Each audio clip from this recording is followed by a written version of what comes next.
and welcome to the Daily News Simplified, an answer to what, why and how of newspaper reading. Today we'll be analysing the Sunday edition of the Hindu newspaper dated 30th June 2019. The topics to be discussed today are reflected on your screen and the timestamping for the same has been provided in the description box below. So let's begin. This news appears on page number 11 and is in relation with the One Nation, One Ration Card scheme which the government has recently come out with. Now this One Nation, One Ration Card scheme is related to the National Food Security Act. So hence for our video discussion today, we will be comprehensively covering the National Food Security Act. This entire discussion of ours will become important from the perspective of GS Paper 2 under the category of issues relating to poverty and hunger. Further, in the year 2018, a question was asked in the prelims related to the National Food Security Act of 2013. Hence, from this we can gauge that the National Food Security Act can be important both from the perspective of prelims as well as from the perspective of mains. We will attempt this question after we are done with the discussion. Now the scheme is known as One Nation, One Ration Card and it will be available across the country from 1st July 2020. Now the main objective of this scheme is to allow portability of food security benefits across the country. Now we know that in India, the poor and the vulnerable section of the society is entitled to food and nutritional security. That essentially means that they are provided subsidized food grains. And taking this initiative a notch higher, the government has come out with One Nation, One Ration Card scheme in which this food security benefit can be availed by a person across the country. Now under this scheme, what will happen is that any person who is entitled to these food security benefits can buy this ration from any ration shop in India. But having said so, the only requirement for this is that the person's ration card should be linked to Aadhaar. Hence, the first thing which you need to remember here is that the linkage of the ration card with the Aadhaar is mandatory. But please keep one thing in mind here, that the Aadhaar linkage is not necessary to access the food security benefits in a beneficiary's local ration shop, which is the closest to her home address. And this entire issue of Aadhaar linkages with the ration card was brought to light somewhere during the end of 2017, where there were news that an 11-year-old girl died in Jharkhand because the local PDS shop refused to provide her family ration as their family's Aadhaar number was not linked to their ration card. Hence, after a string of such incidents, the government said that the Aadhaar is not required or is not mandatory to get ration from a local ration shop. But again, for this scheme, the linkage of Aadhaar is required. And the reason for this is very obvious, which is to plug the leakages in the system. Now, this entire scheme will be the most beneficial to migrant workers who usually migrate from one state to another in search of jobs. And after the availability of this scheme, such migrant workers will be able to get their food security benefit from any ration shop in the country. Hence, the requirement that they will get ration only from their local ration shop will be done away with. Next, what you need to remember is that under this scheme, the beneficiary will be eligible for the subsidy which is supported by the centre. Now, currently under the National Food Security Act, a beneficiary is entitled to rice at 3 rupees a kg and wheat at 2 rupees a kg. So this essentially means that throughout India, a beneficiary will be entitled to food benefits at this rate only. That is, the rate which is set by the centre and not the rates which are set by different states. Hence, even if a beneficiary moves to a state where food grains are given for free, that beneficiary will not be entitled to the free food grains because he will only be eligible for subsidies or the food grains at the rate provided by the centre. Now the reason for this is whatever extra benefits the state is providing to a person living in that state is funded by the state exchequer. Hence the idea is that a state government should not bear the extra burden of a person coming from some other state. Because in such a scenario, the burden on the state exchequer will increase tremendously. Hence a person will be eligible for the subsidy which is supported by the centre. In addition to this, a migrant will be allowed to buy a maximum of 50% of his entire family quota. This is to ensure that the individual who is shifting to another place does not buy the entire family quota in one go. Hence, a cap of 50% of the family quota is placed for a migrant worker. Now, another question which comes to mind is why is the scheme being rolled out from 1st July 2020? The reason is simple. For the scheme to work effectively, it is necessary that all the ration shops in the country should have a point of sale machine.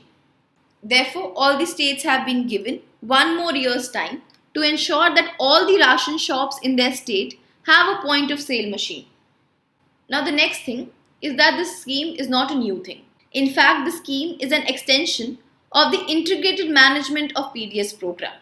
Let us see what is this Integrated Management of PDS program.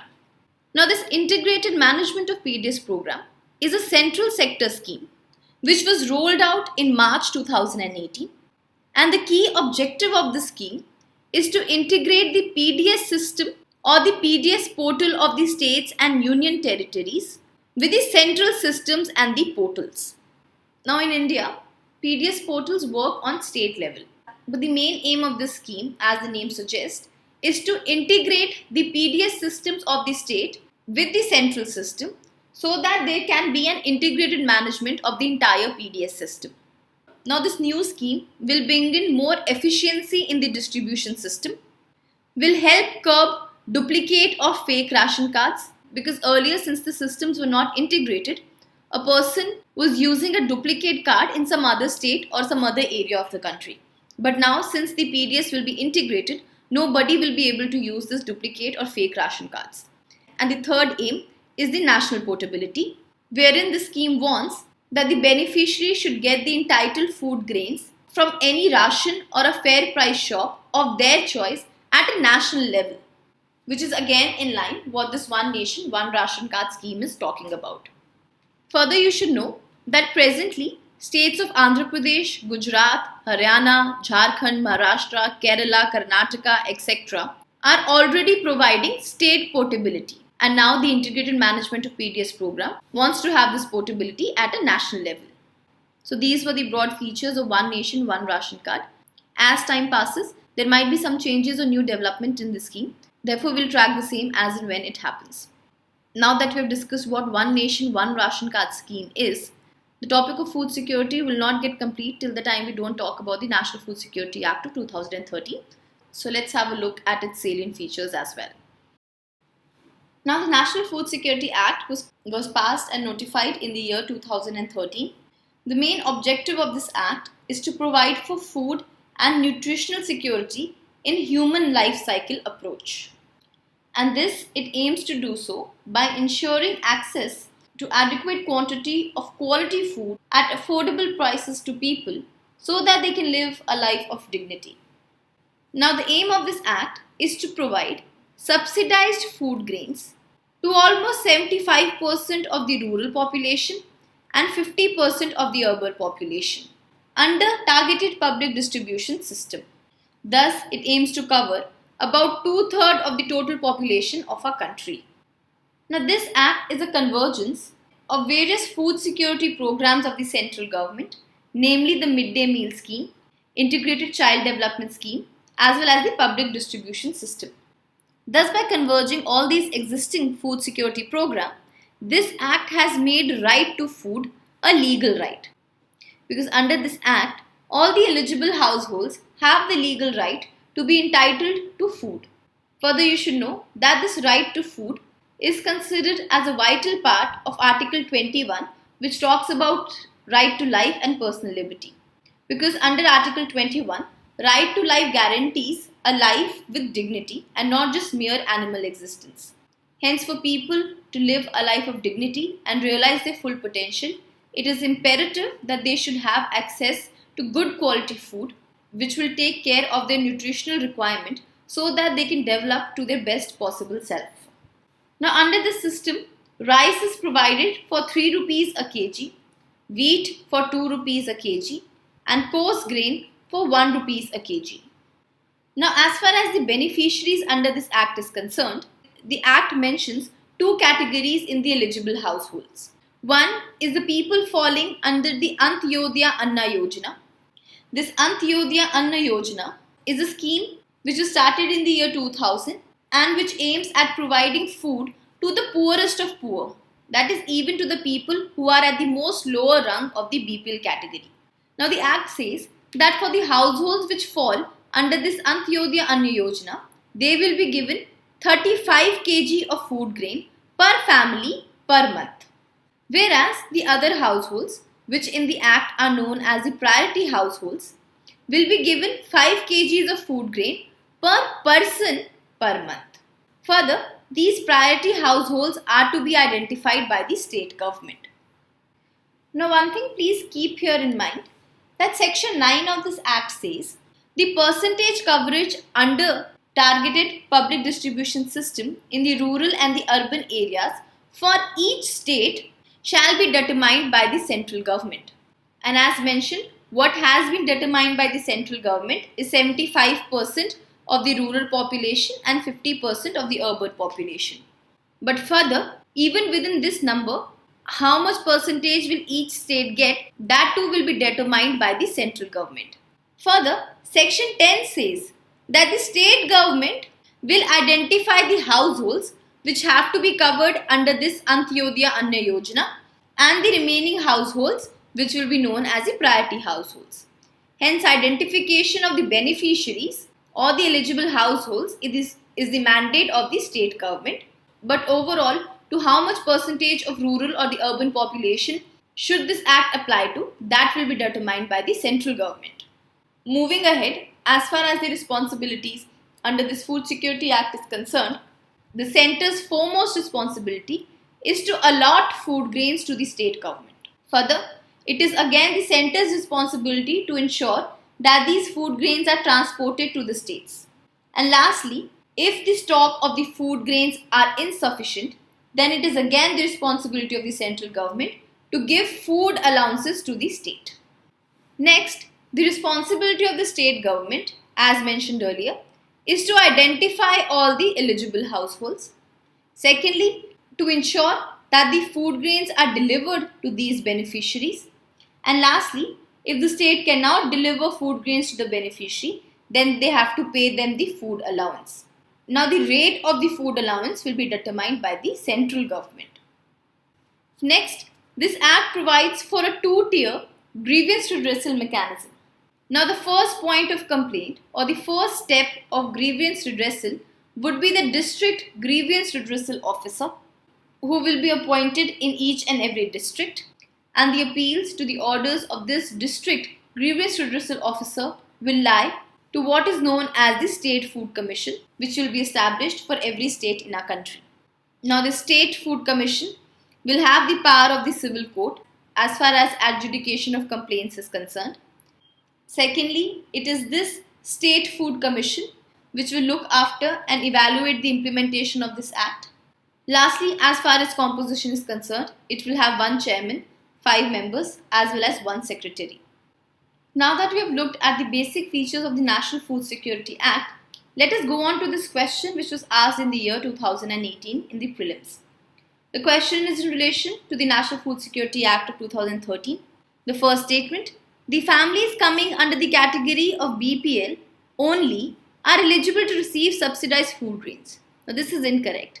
We just now saw that the aim of the National Food Security Act is to cover 75% of the rural and 50% of the urban population.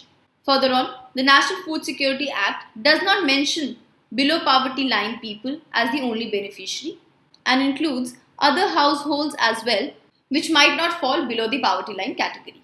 Second, the eldest woman in the household of age 18 years or above shall be head of the household for the purpose of the issuance of the ration card. Now this is a correct statement. This has been provided for under section 13 of this Act and is also a feature of women empowerment. Third, pregnant women and lactating mothers are entitled to a take-home ration of 1600 calories per day during pregnancy and for 6 months thereafter. Now this is an incorrect statement. Now this entire statement is correct apart from this fact 1600 calories. If you will look to the table at the right, this table gives us the nutritional standard that have been provided for under the National Food Security Act. Here under serial number 6, women are entitled to take home ration but the calories is 600. So this third statement was wrong because it wasn't 1600 but 600.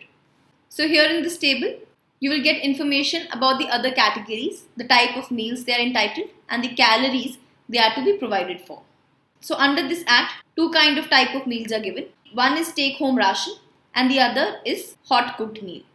But again, you do not have to mug up all these facts and figures. Just give it a general reading so that if at all such similar question comes again, you will have some kind of vague idea and will be in a position to eliminate the option. Hence, the right answer to this question was B, 2 only. Now, another thing to keep in mind is that for pregnant women and lactating mother, in addition to free meal, the government will also give them 6,000 rupees in installment during the duration of their pregnancy and even for 6 months thereafter. The Act itself mentions certain reform which the central and the state government should try to bring about in the targeted public distribution system. First is the doorstep delivery of food grains to the public distribution system outlets. Second is the application of the information and communication technology tools in order to ensure transparent recording of transactions at all levels. Third, there should be full transparency of the records. Fourth, Aadhaar card should be leveraged for unique identification with biometric information of the entitled beneficiary so that there can be proper targeting under this Act. Fifth, a preference should be given to public institutions or public bodies like the panchayats, self-help groups, cooperatives, etc. for the management of the ration shops or the fair price shops.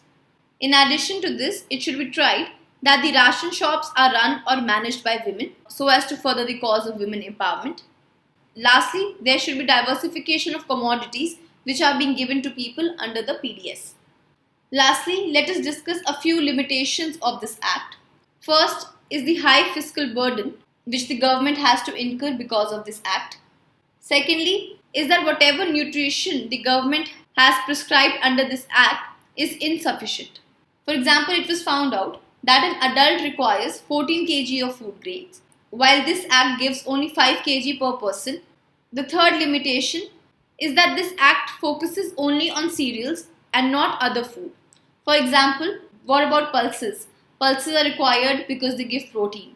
Edible oil is also required because it gives fats. What about fruits and vegetables for vitamins and nutrients, etc.? Because all of these foods are required to combat malnutrition and only cereal will not do so. Fourth is the perennial problem of institutional corruption in the state PDS machinery and delivery mechanism. Fifth is that there is infrastructure constraints as well. For example, the government has a large stock of food grains, but it does not have the storage capacity, so on and so forth. So these were the major and salient features of the National Food Security Act. Based on our discussion, please try and solve this mains question. With this, let's move on to our next news.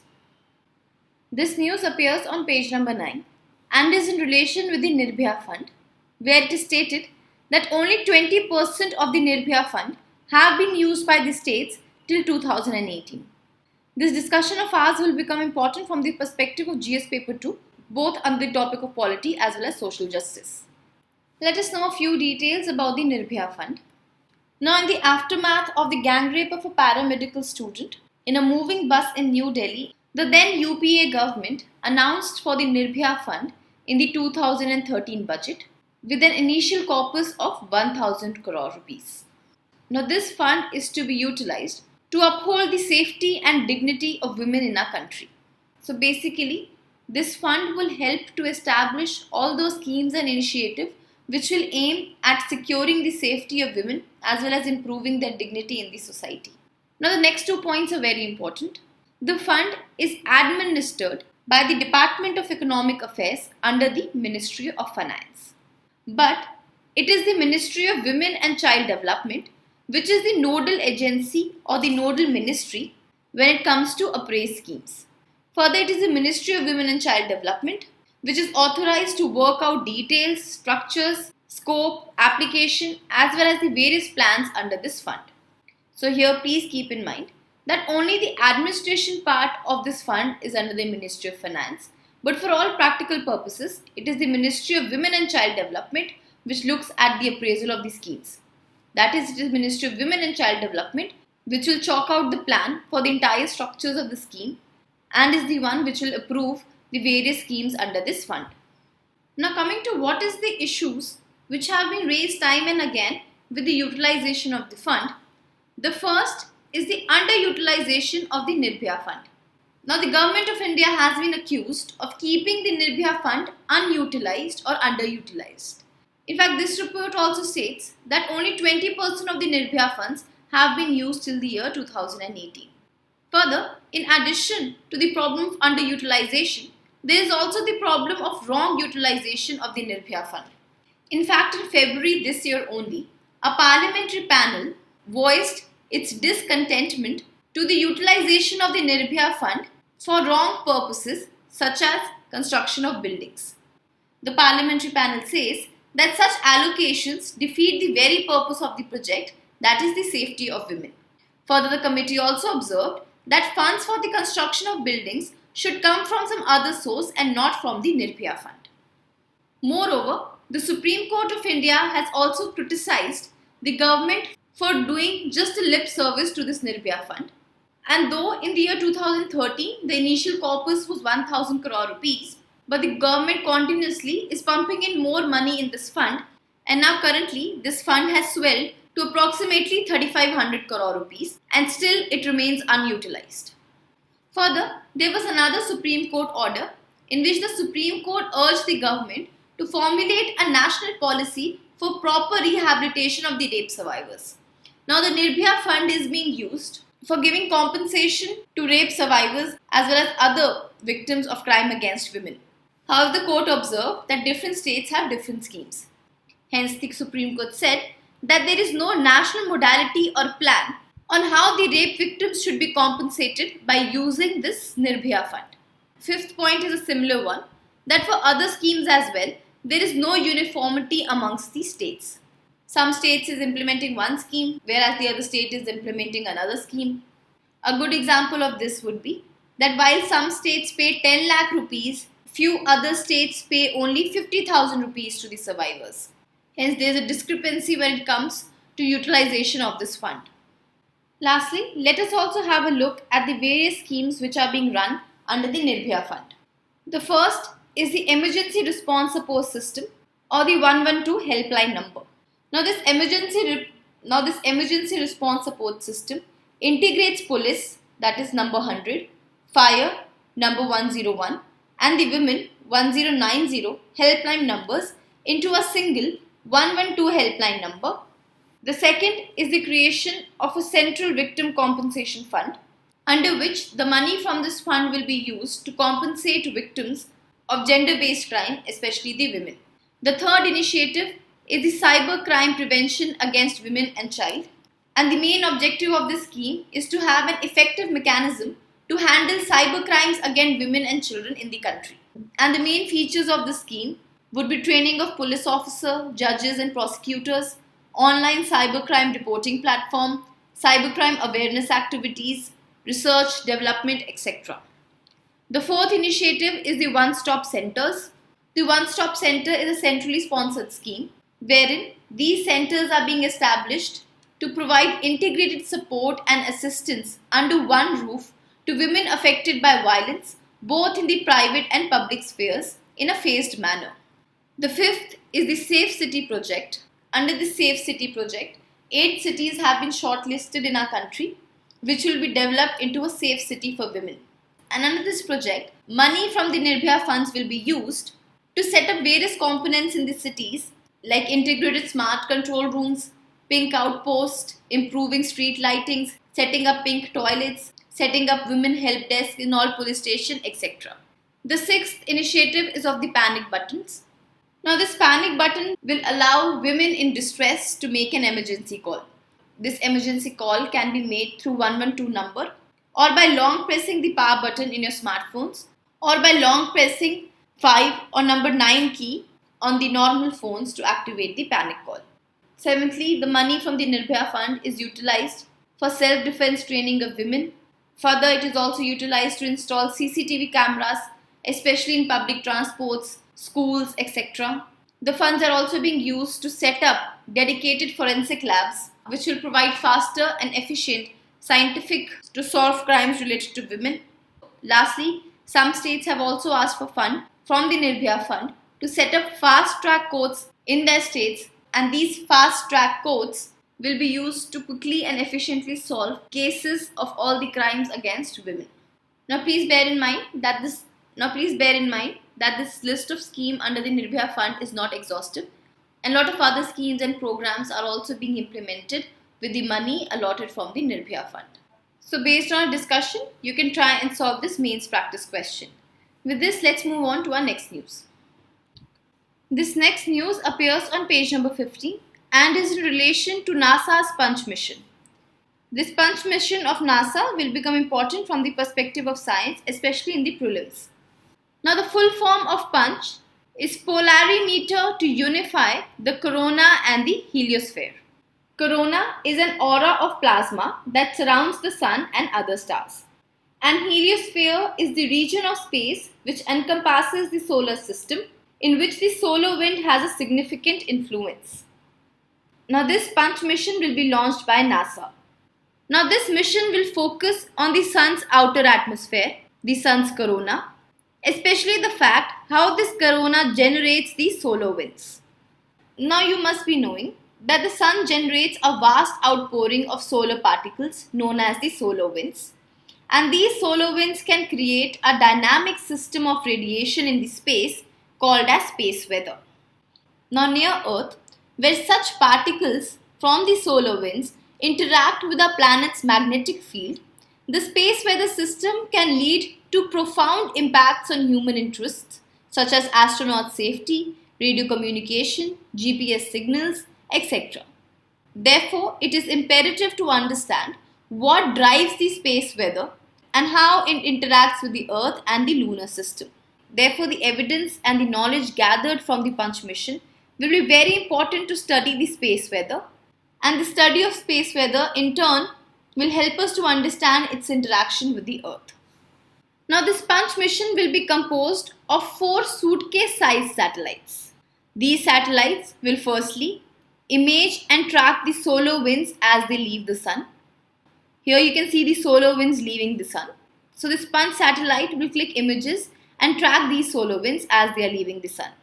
Second is that they will track the coronal mass ejections, which are basically large eruptions of solar material that can drive large space weather events near Earth.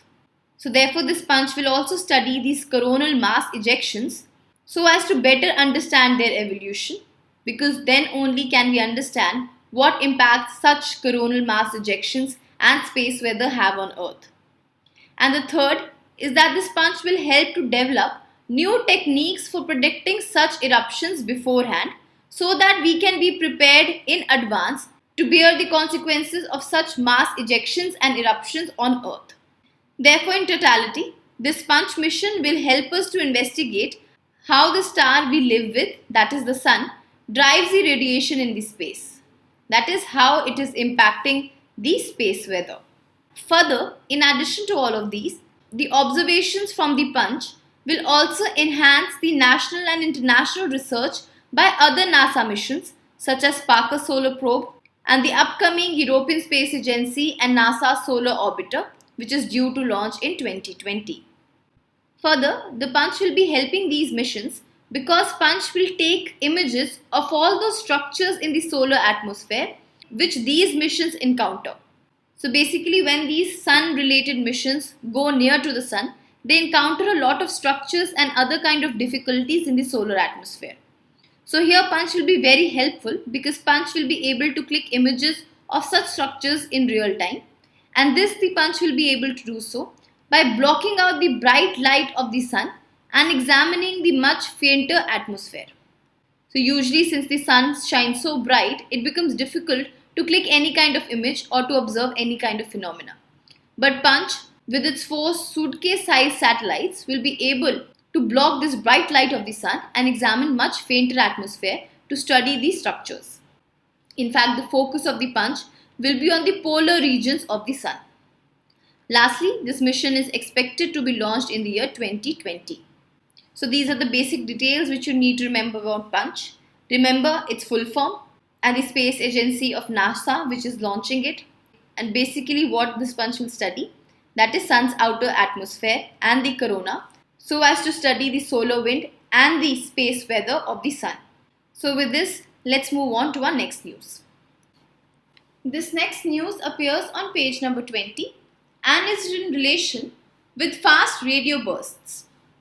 Now this topic of fast radio bursts will become important from the perspective of science in your prelim section. Let us see what are these fast radio bursts. To simply say, FRBs are brief radio emissions from distant astronomical sources whose cause hitherto remains unknown. Now these FRBs flash only for a micro instant, but in their span of this microsecond, they can emit as much energy in a millisecond as the sun does in 10,000 years. Hence what we get to know is that these are highly energetic waves. Now since these are in the form of radio waves and are coming from outside our galaxy, hence they are a kind of cosmic radio waves. Cosmic rays are a form of high energy radiation mainly originating outside our solar system and even from distant galaxies. Now usually up till now, all those FRBs which have been detected have been repeating. But most of these FRBs have been one-off events. So the FRB which occurs only once is known as one-off. But a very small fraction of these FRBs have been repeaters, that is, they recur at the same spot in the sky. And the reason for this is that these FRBs have repeating sources and hence they recur at the same spot in the sky. Now the first fast radio burst was detected in the year 2007 and is also known as the Lorimer burst, named after the scientist who first discovered this. Now previously scientists have been able to track the source of a FRB, which was a repeater class. But as this news states, for the first time, a team of international astronomers have been able to determine the precise source of a powerful one-off burst of this FRB. Further, it has been found out that the source of this FRB lies on the outskirts of a big galaxy which is approximately 3.6 billion light years from the Earth.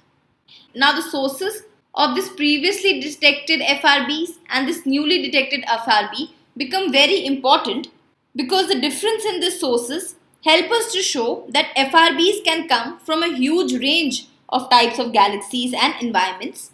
Hence, they do not need any special kind of condition to occur. Further, to know more about their sources, a lot of scientists have built models of these FRBs, and most of these credible models which have been built to explain the repeater class of the FRB. And as per these models, it is suggested that the FRBs are produced by something known as the young magnetars. These young magnetars are basically a highly magnetized neutron stars. Further, these magnetars, the scientists feel, are formed in tiny dwarf galaxies such as the one which was found or detected in the year 2007. But please remember that all these are mere speculations on the part of scientists because the exact source or the cause of these FRBs still remain unknown. Lastly, coming on to what can be the significance of FRBs. The first is that these FRBs will help study gases that lie between the galaxies. Now what happens is that the gas that lies between galaxies is very difficult to study because it doesn't glow. But considering the fact that the FRBs travel through such a large amount of gas between the galaxies helps them to absorb these gases, and when the FRBs absorb these gases, their nature changes. And therefore the scientists can study these FRBs to know the gases which lie between the galaxies. Therefore it is said that the FRBs can be used as a clean probe of intergalactic matter as well, because by pinpointing where the FRBs originated and how fast their lights has travelled, astronomers might be able to gauge the density of the intervening material between the Earth and the radio sources. In fact, with a large enough sample, astronomers could also create a 3D cross-sectional map of where the sources of these FRBs are located in between our galaxies.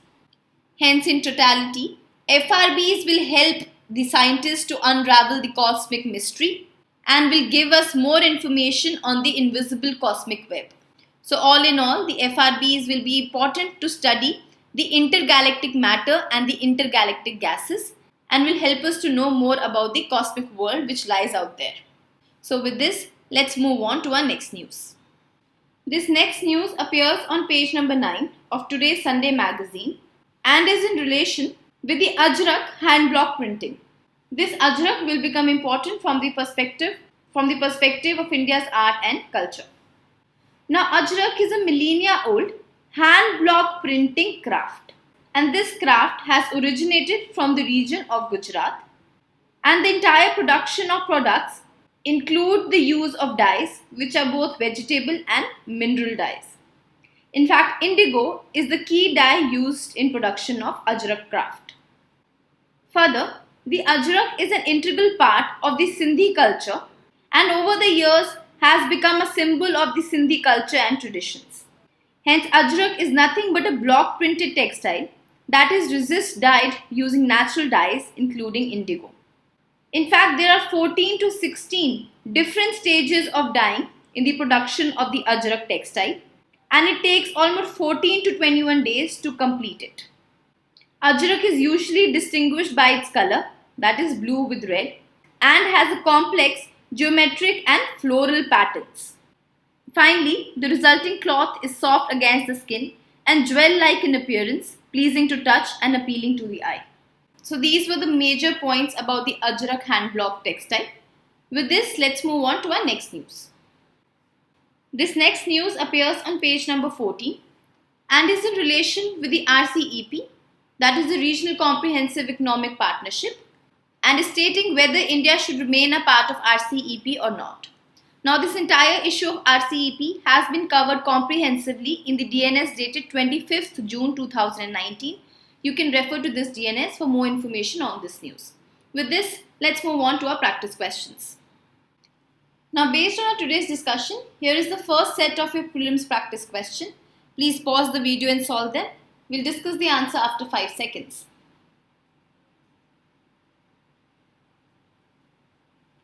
Question number 1 is in relation to the fast radio bursts. The first statement, they are kind of cosmic waves. This is correct. Second, they never appear from the same source again. This is incorrect. In fact, FRBs are of two kinds.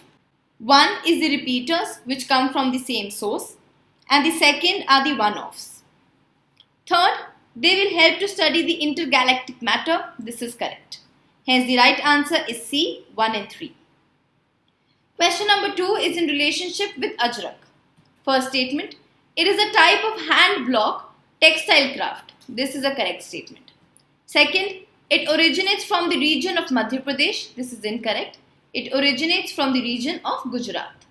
Hence, the right answer to this question is A, 1 only. Now, here is the second set of a prelims practice question. Please again pause the video and solve them. We'll discuss the answer after 5 seconds. Question number 3 is in relationship with the Punch mission. The first statement, it is being launched by the European Space Agency. This is incorrect. It is being launched by NASA and in the year 2022. Second, it will help study the space weather and its impact on Earth. This is correct. Hence, the right answer is B, 2 only. Question number 4 is in relationship with One Nation, One Ration Card scheme. The first statement, Aadhaar card linkage is mandatory to avail benefit under the scheme. This is correct. Second, it is part of the Integrated Public Distribution System scheme. This is also correct. Hence, the right answer to this question becomes C, both 1 and 2. With this, we come to an end for today's discussion. Let's move to the question for the day.